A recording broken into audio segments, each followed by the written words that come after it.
Good morning. तो आज हम पढ़ेंगे केमिकल रिएक्शन एंड इक्वेशन का पार्ट 2। कल हमने पढ़ा था डबल डिस्प्लेसमेंट रिएक्शन तक।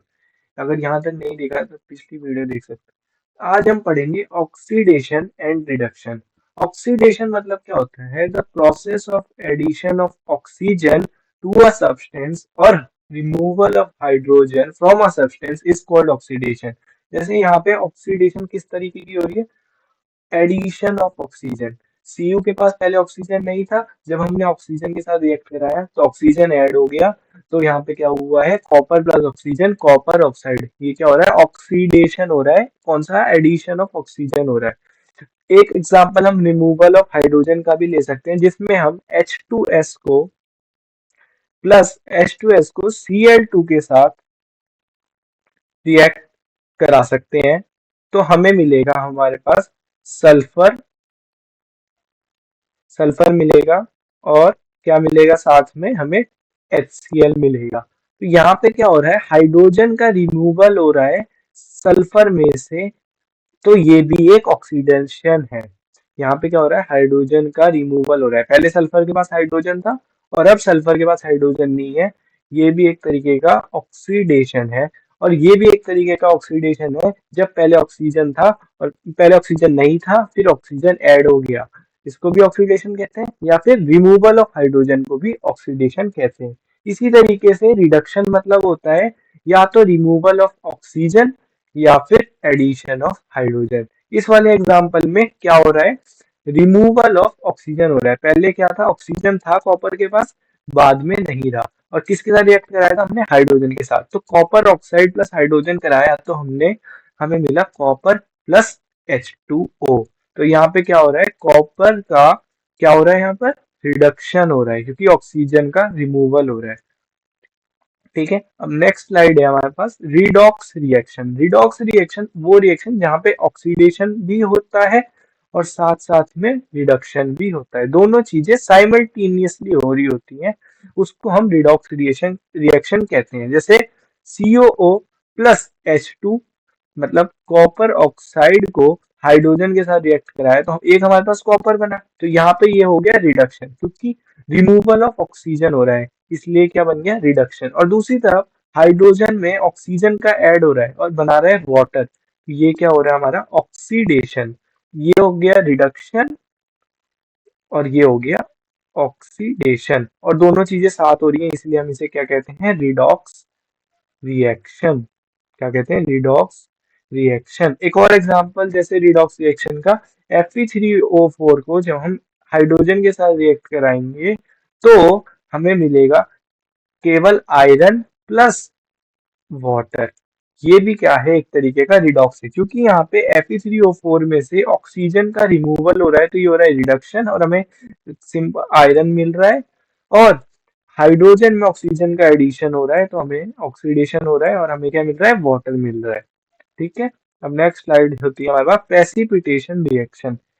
तो प्रेसिपिटेशन रिएक्शन क्या होती है? ऐसी रिएक्शन जहां पर क्या होता है? Formation of water insoluble precipitate. किस चीज का फॉर्मेशन होता है? इन जो ऐसे सॉलिड का जो पानी में सोल्यूबल ना हो। जैसे यहाँ पर सॉल्यूशन, तो सॉल्यूशन में हमने कुछ ऐड करा और एक प्रेसिपिटेट फॉर्म हो गया, जो हमें यहाँ पर दिख भी रहा है। कहाँ पे दिख रहा है? नीचे पे यहाँ पर। ये क्या है? एक प्रेसिपिटेट है। ये सॉल्यूशन में डिसॉल्व नहीं हो रहा है और वाटर में dissolve। तो इस वाली रिएक्शन में जब सोडियम सल्फेट को हमने बेरियम क्लोराइड के साथ रिएक्ट कराया तो बेरियम सल्फेट जो हमारा सॉलिड बन गया, या फिर इसी को यही प्रेसिपिटेट है। मतलब जब हमने इन दोनों को मिलाया तो ये बेरियम सल्फेट नीचे ऐसे आ जाएगा, जैसे ये प्रेसिपिटेट दिख रहा है, इस तरीके से नीचे हो जाएगा और ये वॉट इसमें डिसॉल्व नहीं होगा। इसीलिए इसको प्रेसिपिटेशन रिएक्शन कहते हैं, क्योंकि यहाँ पे प्रेसिपिटेट फॉर्म होता है। ठीक है। नेक्स्ट है हमारे पास एक्सोथर्मिक रिएक्शन। एक्सोथर्मिक रिएक्शन वो होती है जहां पर हीट का इवोल्यूशन हो, जैसे कि नेचुरल गैस का बर्न होना। यहाँ पर जब हम मीथेन मीथेन को हम ऑक्सीजन की प्रेजेंस में जलाते हैं तो हमारे पास क्या मिलता है? कार्बन डाइऑक्साइड मिलता है, वाटर मिलता है और एनर्जी रिलीज होती है। और जो ये एनर्जी है, ये हीट एनर्जी है। हीट है, लाइट भी होती है। ठीक है। तो इस एनर्जी को हीट वाली मान ले अभी, तो एक्सोथर्मिक रिएक्शंस, ऐसी रिएक्शंस जहां पर हीट प्रोड्यूस हो या फिर, तो उनको हम क्या कहते हैं, एक्सोथर्मिक रिएक्शंस कहते हैं। जैसे कि decomposition of vegetable into compost, vegetable को पड़े पड़े जब सड़ जाती है तो कंपोस्ट में बन जाती है, वो वहां पर भी एनर्जी रिलीज होती है, हीट रिलीज होती है, उसको भी हम एक्सोथर्मिक रिएक्शन कहते हैं। जैसे फिर एक और एग्जांपल है रेस्पिरेशन, रेस्पिरेशन भी एक एक्सोथर्मिक प्रोसेस है। यहाँ पर भी क्या होती है, हीट रिलीज होती है रेस्पिरेशन में भी। रेस्पिरेशन में सांस लेना छोड़ना, इसमें भी हीट रिलीज होती है। और बाकी बहुत सारी और भी एग्जांपल है कि फूड जब हम खाते हैं वो सिमिलर सब्सटेंस में ब्रेक होता है कार्बोहाइड्रेट्स वगैरह से डाइजेशन की प्रोसेस में, ये भी एक एक्सोथर्मिक रिएक्शन है यहाँ पर, ठीक है। तो यहाँ पर ये वाली रिएक्शन है, जैसे ग्लूकोज क्या होता है जो हमने इंटेक करा, फिर वो ऑक्सीजन के प्रेजेंस में carbon dioxide plus water plus energy release होती है, ठीक है। ग्लूकोज क्या था, जो भी हमने फूड कार्बोहाइड्रेट्स कंज्यूम करें वो ग्लूकोज, उसको ऑक्सीजन की प्रेजेंस में जब रिएक्ट होते हैं तो हमारे पास कार्बन डाइऑक्साइड बनता है, वाटर बनता है और एनर्जी रिलीज होती है, इसीलिए क्या होता है, एक एक्सोथर्मिक रिएक्शन होता है। फिर दूसरी रिएक्शन होती है एक एंडोथर्मिक रिएक्शन, जहां पर हमें हीट देनी पड़ती है। एक्सोथर्मिक में हमें हीट मिलती थी, रिलीज होती थी, एंडोथर्मिक में हमें हीट देनी पड़ती है। इस रिएक्शंस में एब्जॉर्ब होती है हीट। जैसे कि जब हम फेरस सल्फेट में हीट पास करते हैं तो क्या बनता है, ferric oxide plus sulphur dioxide plus sulphur trioxide. यहाँ पर रिएक्शन कराने के लिए हमें हीट देनी पड़ी, इसलिए इस रिएक्शन को हम क्या कहते हैं, एंडोथर्मिक रिएक्शन। नीचे वाली रिएक्शन में भी हमें कैल्शियम कार्बोनेट में हीट देनी पड़ेगी उसे डिकम्पोज कराने के लिए, कैल्शियम ऑक्साइड और कार्बन डाइऑक्साइड में, इसलिए इसे हम क्या कहते हैं, एंडोथर्मिक रिएक्शन कहते हैं, क्योंकि हीट देनी पड़ रही है।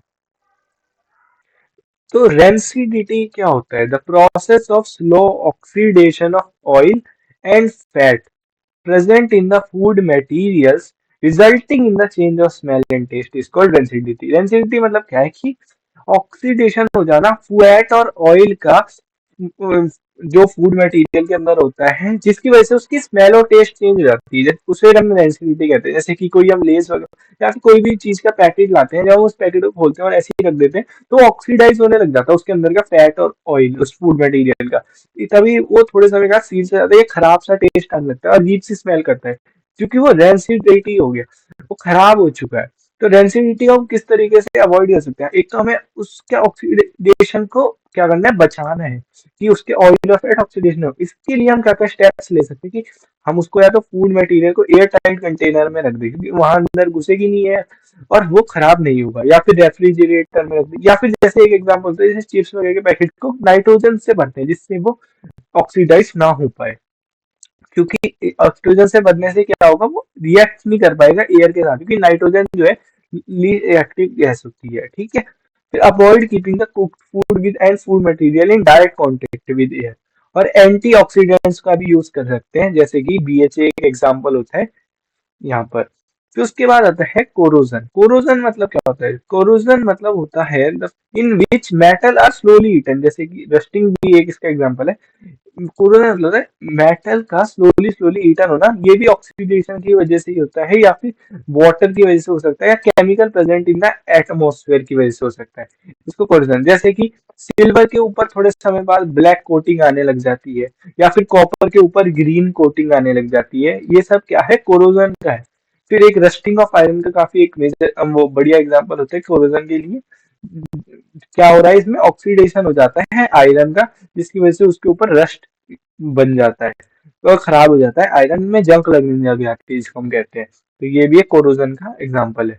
फिर इसको हम किस तरीके से बचा सकते हैं, पेंट करके उस आयरन पार्टिकल पे, या फिर हम गैल्वेनाइजेशन कर सकते हैं। और पेंट से किस तरीके से हेल्प होती है, पेंट क्या करता है, ऑक्सीजन को अलाउ नहीं करेगा आने के लिए, और मॉइस्चर को भी नहीं करेगा, इसकी वजह से क्या होता है, वो आयरन का सरफेस बच जाता है और रस्टिंग नहीं होती है। तो यहाँ पर हमारा chemical reaction and equation chapter खत्म होता है।